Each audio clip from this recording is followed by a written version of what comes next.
Сайн байцгаана уу, намайг Болбаатарын Наран Солон гэдэг. Би 2017 оноос Булган сумын цэцэрлэгтээ дасралтгүй 9 жилдээ ажиллаж байна. Миний энэхүү мэргэжлийг сонгох болсон шалтгаан нь миний эм очир сарын Булган сумын цэцэрлэгийн анхны эрхлэгч байсан. Тэгээ ээж маань бас Булган сумын цэцэрлэгт 30 гаруй жил бас цэцэрлэгийн багшаар ажиллаж байсан. Ээж эмээ хоёрынхаа үргэлжлэл болон 3 дахь үедээ цэцэрлэгийн багш мэргэжлээр ажиллаж байгаадаа үнэхээр их бахархалтай байдаг. Сургалтын шинжилсэн хөтөлбөрийг хэрэгжүүлэх ажлын хүрээнд ардын ёс заншил, бяцхан илтгэгч, үлгэрч хүүхэд миний дүрм зэрэг үйл ажиллагаануудыг зохион байгуулснаар хүүхдийн авиа үсгийг зөв дуудах, өөрийн үгээр чөлөөтэй ярих, зураг харж дэлгэрүүлж ярих чадваруудад дахиж гарсан. Шинэ үеийн хүүхдийн хэрэгцээ сонирхол насны онцлогт тохируулан, анги бүлийн хэл яриа, номын төвийг баяжуулан, AR болон блокон тоглоомуудаар сургалтын хэрэглэгдэхүүнийг шинээр нэмэгдүүлж тогтжуулснаар хүүхэд нэг бүрийн сурч хөгжих таатай орчныг бүрдүүлсэн.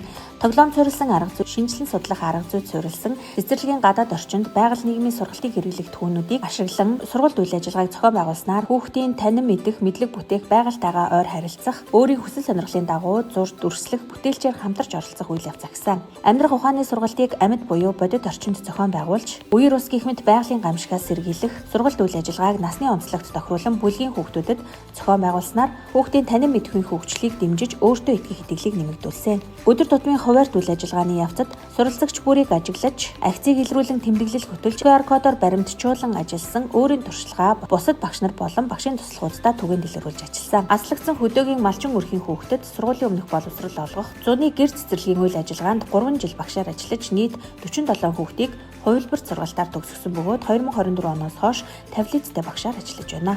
2022-оос 2025 оны багшийн гүйцэтгэлийн үнэлгээгээр 1-2 дугаар түвшинд үнэлэгдэж, өөрийн ажлын сайн туршлагаа сургуулийн өмнөх боловсролын 5 дугаар бүсийн багш нарт сайн туршлага үйл ажиллагаагаар түгээн дэлгэрүүлэхийн зэрэгцээ цэцэрлэгийн эцэгийг хасран хамгаалагч нарт сайн туршлага 2025 үйл ажиллагааны хүрээнд өөрийн арга зүй туршлагаа түгээн дэлгэрүүлсэн.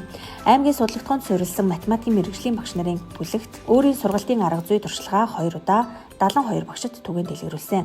Олон улсын эко цэцэрлэг хөтөлбөрийг хэрэгжүүлэгч байгууллагын эко зөвлөл багийн гишүүнээр ажилласнаар байгаль дээлтэй бяцхнууд уриалгыг дэвшүүлэн цаасыг дахин боловсруулах туршилтыг бүлгийн хүүхдүүдээрээ туршиж хэрэгжүүлэн цаасаа ашиглан бүтээл урлаж хийсэн бүтээлээрээ бахархах үзлийг төлөвшүүлэн эко хөтөлбөрийн зорилго зорилтын шинжилэн судлах арга зүйтэй уялдуулан хэрэгжүүлсэн амжилттай ажил байна. 2021 оноос улаан загалмайн онцгой гишүүн болж байгууллагын улаан загалмай хариуцсан ажилтнаар томилогдсон ажиллаж байна. 2024 онд аймгийн тэргүүний ажилтан 2020, 2023, 2025 онд байгууллагын шилдэг багш, 2025 онд боловсролын яамны жуу хүчгээр тус шагнагдсан.